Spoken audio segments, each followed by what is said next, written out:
Hello everyone, this is Deepti Jaiswal and welcome to my YouTube channel Deepti physics academy. आज हम discuss करेंगे chapter first charge and electric field. इसमें हम previous lecture में भी डिस्कस कर रहे थे कंटिन्यू। एंड आज का टॉपिक है अनुदैर्ध्य स्थिति में किसी बिंदु पर द्विध्रुव के कारण विद्युत क्षेत्र की तीव्रता। तो इसके पहले हमने विद्युत द्विध्रुव या इलेक्ट्रिक डाइपोल पढ़ा था, डाइपोल मोमेंट पढ़ा था, विद्युत क्षेत्र की तीव्रता पढ़ी थी। तो आज का टॉपिक है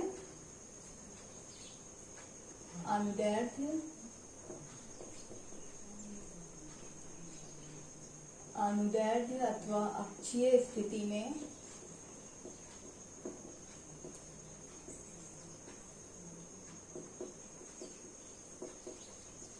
अक्षीय मीन्स एक्सियल पोजीशन।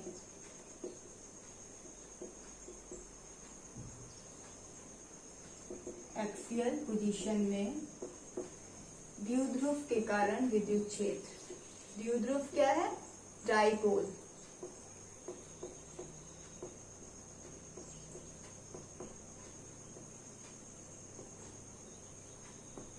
विद्युत क्षेत्र ये आज हमें फाइंड करना है, ठीक है। इसके लिए हम डेरिवेशन व्युत्पन्न करेंगे। तो सबसे पहले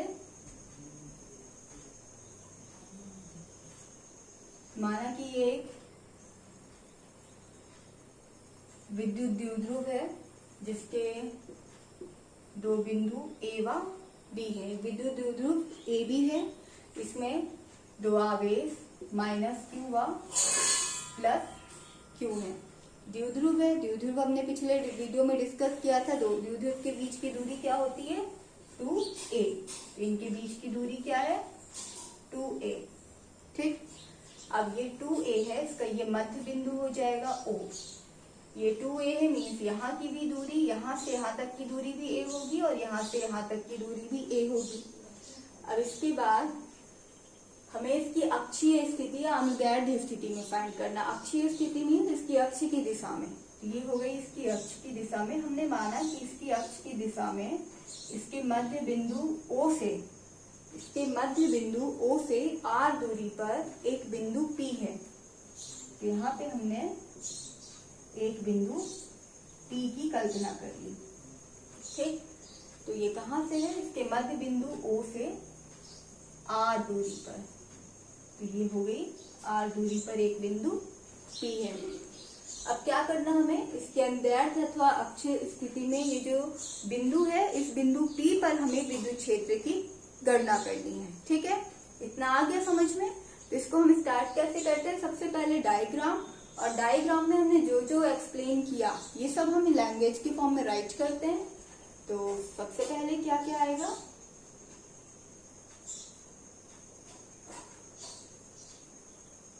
माना कि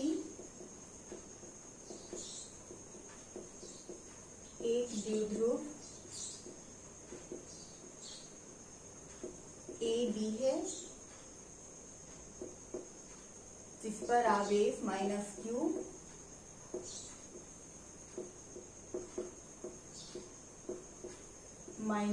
व +q है,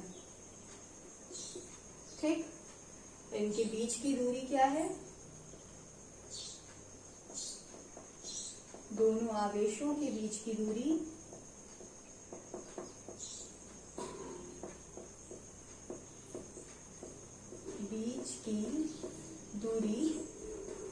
कितनी है? 2a है, ठीक। इसके बाद क्या है? फिर क्या किया हमने? द्विध्रुव के मध्य बिंदु O से द्विध्रुव के मध्य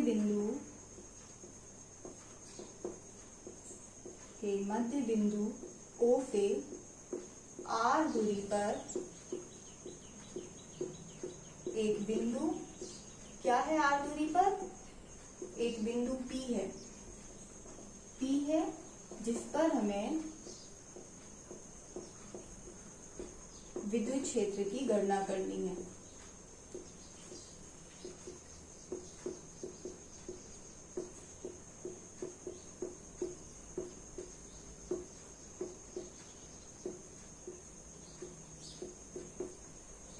आ गया समझ में? सबसे पहले हमने डायग्राम बनाया, डायग्राम में हमने जो भी किया वो सब कुछ हमें लैंग्वेज के फॉर्म में एक्सप्लेन करना है और हमें क्या ज्ञात करना वो भी हमें राइट करना है।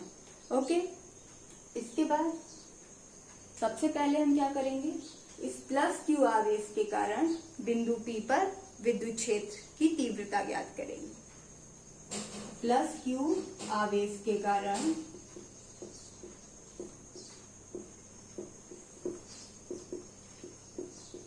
बिंदु P पर विद्युत क्षेत्र, ये हो जाएगा E1 और इसे हम फाइंड, क्या होता है विद्युत क्षेत्र ये भी हम प्रीवियस लेक्चर में डिस्कस कर चुके हैं। 1/4πε0 K Q/r²। तो यहाँ पे चार्ज है Q/r²। r² क्या है, दूरी, हम यहाँ से फाइंड कर रहे हैं तो यहाँ से यहाँ तक की दूरी क्या है, bp। क्या होता है, r का स्क्वायर होता है यहाँ पे r। हाँ, यहाँ एक चीज और यहाँ हमें लिखना है, एक ये द्विध्रुव है जो कि एक के परावैद्युतांक के माध्यम में रखा हुआ है। यहाँ पे हम लिख सकते हैं द्विध्रुव AB है परावेश जो कि के परावैद्युतांक के माध्यम में रखा हुआ है।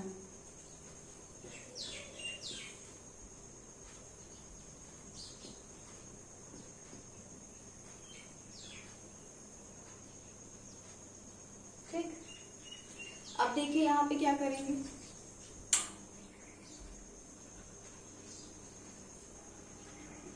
वन अपॉन 4πε0 के Q BP का मान क्या होगा, या हम चित्र में देखेंगे B ये है P ये है, यहाँ से यहाँ तक की दूरी R है और यहाँ से यहाँ तक की दूरी A है।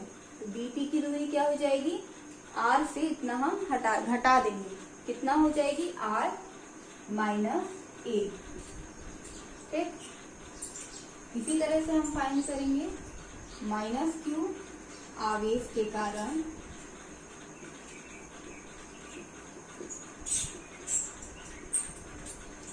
बिंदु P पर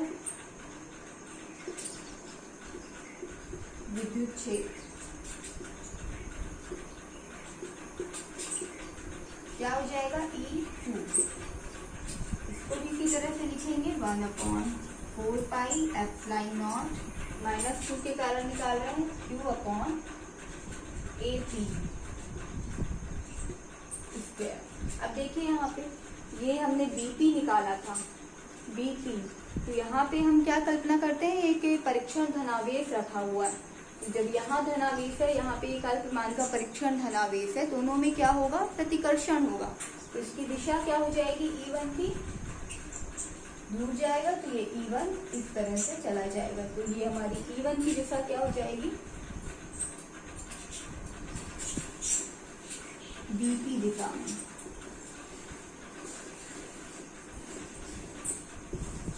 इसी तरह यहाँ पे यहाँ -Q आवेश के कारण विद्युत क्षेत्र E2 हम ज्ञात कर रहे हैं बिंदु P पर।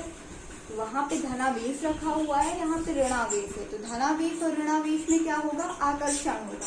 तो ये जो धनावेश रखा हुआ है ये A की तरफ आकर्षित होगा। तो जो विद्युत क्षेत्र होगा उसकी दिशा क्या हो जाएगी, E2 विद्युत क्षेत्र होगा जिसकी दिशा हो गई P से A की ओर।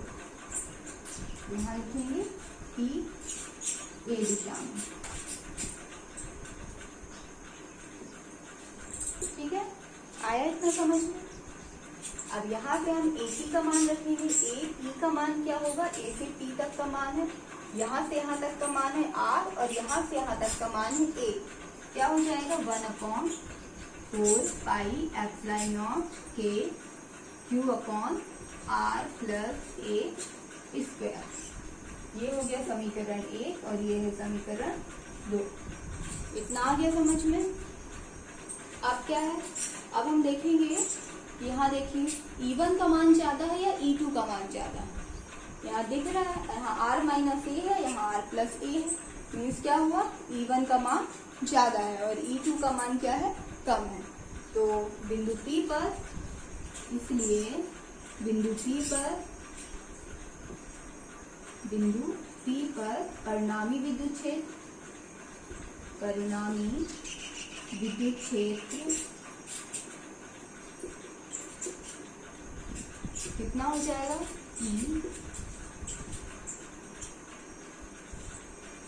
E1 ज्यादा है, E1 माइनस E2, हम राइट कर सकते हैं E is equal to E1 minus E2। अब हम इसका मान रखेंगे, हमें E1 का मान भी पता है और E2 का मान भी पता है, तो समीकरण इसको हम दे देंगे समीकरण 3, और E1 व E2 के मान समीकरण 3 में रखने पर E1 व E2 के मान इक्वेशन 3 में रखने पर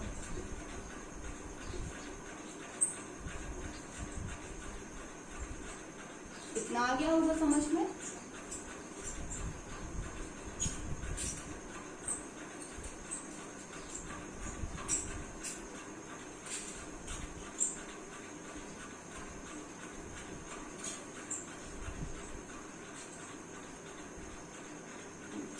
तो E का मान क्या है? E1 का मान है 1/4 पाई एप्सिलॉन नॉट के, और यहाँ पे था Q अपॉन ये था E1 का मान, Q upon R minus A square. ठीक, फिर क्या है माइनस B का मान क्या है? 1/4 पाई एप्सिलॉन 0 के Q upon R plus A का स्क्वायर। ठीक, अब क्या करेंगे? यहाँ से हम 1/4 पाई एप्सिलॉन नॉट के को कॉमन ले लेंगे, एंड यहाँ पे 2 को भी कॉमन ले लेंगे। क्या बचेगा? 1/R minus A square minus 1/R plus A square. अब क्या करेंगे? इसका एलसीएम ज्ञात करेंगे। एलसीएम कितना होगा इसका? R minus A square and R plus A square. अब यहाँ R माइनस A स्क्वायर से R minus A square cancel हो जाएगा, क्या बचेगा? R plus A square. ये ऊपर जाके हो जाएगा R plus A square minus, यहाँ पे R प्लस A स्क्वायर से R plus A square cancel हो जाएगा, क्या बचेगा? R minus A square. ठीक,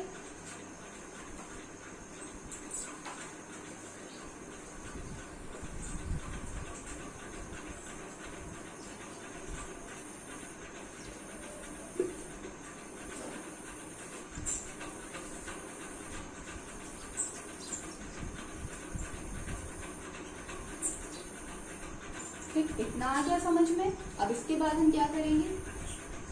Q अपॉन यहाँ ये E ज्ञात कर रहे हैं 4 पाई एप्सिलॉन नॉट के, यहाँ पे हम ब्रैकेट ओपन करेंगे, फॉर्मूला यूज करेंगे R square plus A square plus 2AR minus यहाँ हो जाएगा R स्क्वायर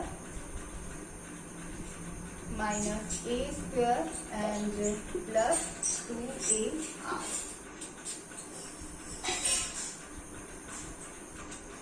और यहाँ क्या हो जाएगा? R square minus A square का होल स्क्वायर। अब देखिए यहाँ R स्क्वायर से R square cancel, A square से A स्क्वायर कैंसिल, क्या आएगा? E is equal to Q upon 4 pi epsilon naught के, यहाँ पे क्या बचेगा? 2AR और 2AR दोनों जुड़ जाएंगे, 4AR upon R square minus A square. ठीक, अब इसके बाद क्या करेंगे? इसे हम इस तरह से लिख सकते हैं, इस 4 को हम लिख सकते हैं 2 इंटू 2 लिख सकते हैं, 2 इंटू 4 कोई इफेक्ट नहीं पड़ेगा, AR upon R square minus A square 2। अब देखिए यहाँ पे हमने प्रीवियस लेक्चर में डिस्कस किया था डाइपोल मूवमेंट मीन्स द्विध्रुव आघूर्ण। क्या पढ़ा था? द्विध्रुव आघूर्ण को हम प्रदर्शित करते हैं P से, और कितना होता है द्विध्रुव आघूर्ण? जो किसी भी द्विध्रुव का एक आवेश और आवेश का परिमाण और उन दोनों आवेशों के बीच की दूरी के गुणनफल ये होता है द्विध्रुव आघूर्ण या डाइपोल मूवमेंट। तो P का मान क्या है, Q गुणे 2a। तो यहाँ पे देखिए ये है Q, ठीक, और ये है 2a। Q और 2a का मान की जगह हम क्या लिख सकते हैं, P। तो यहाँ पे हम क्या लिखेंगे, E is equal to 1/4 pi epsilon naught k। इतना तो हो गया। Q और 2a को हम लिख सकते हैं P। अब ये 2 पहले से है, ये P2 लिख देंगे, ये R पहले से है, ये R लिख देंगे, और यहाँ पे आ जाएगा R² माइनस a²। ठीक, इतना आ गया समझ में। अब क्या करेंगे हम,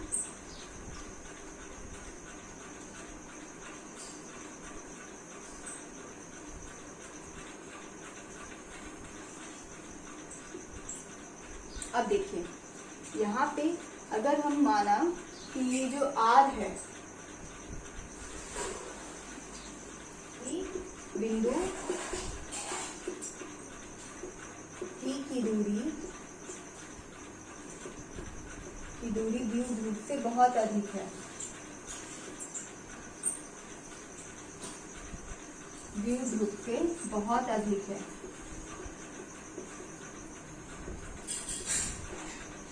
बहुत अधिक है मीन्स क्या माना हमने कि जो बिंदु P है इस द्विध्रुव से बहुत दूर स्थित है। तो ऐसी इस केस में क्या हो जाएगा, मीन्स अर्थात R जो है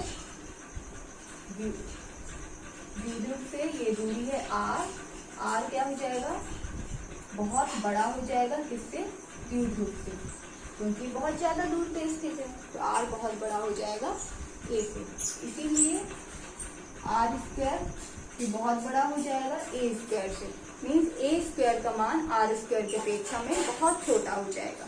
तो ऐसी स्थिति में क्या करेंगे हम, a² के मान को नगण्य कर लेता है, क्यों, क्योंकि a² का मान r² की तुलना में बहुत छोटा है।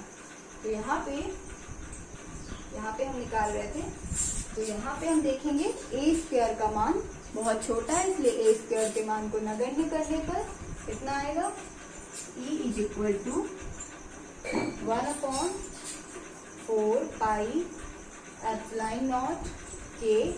इसके बाद है 2pr अपॉन क्या है, r² एंड माइनस a²। तो a² को हम नगण्य कर देंगे तो क्या बचेगा,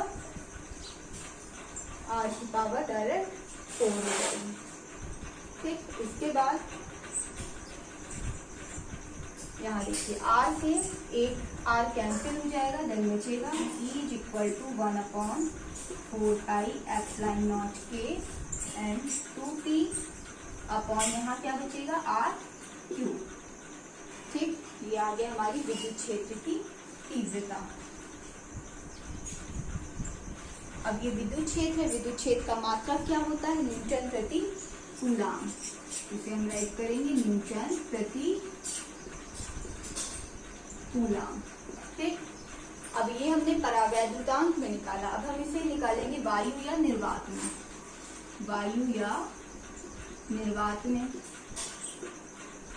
ये हम पहले भी बता चुके हैं, वायु या निर्वात में k का मान क्या होता है, 1 होता है, इसलिए विद्युत क्षेत्र E is equal to 1/4 pi epsilon 0, इसका मान 1 हो जाएगा, 2p अपॉन r³ न्यूटन प्रति कूलाम। तो ये आ गई विद्युत क्षेत्र।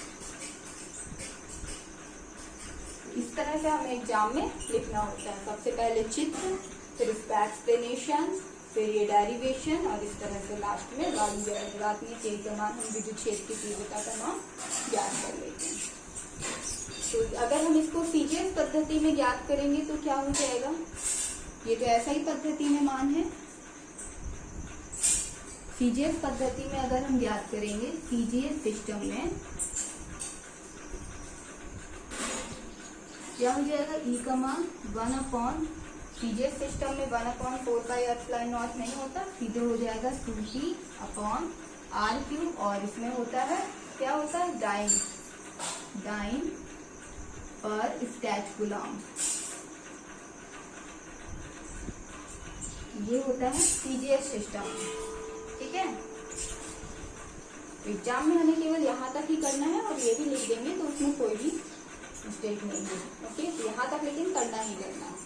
तो इतना आई होप आपको अच्छे से समझ में आ गया होगा कि ये क्या है, और ये बहुत ही इंपॉर्टेंट क्वेश्चन है, एग्जाम में आता है और इससे भी रिलेटेड हमें आगे भी क्वेश्चन सॉल्व करने हैं। तो ये हमें बहुत अच्छे से समझना है और सीखना है। Okay, thank you.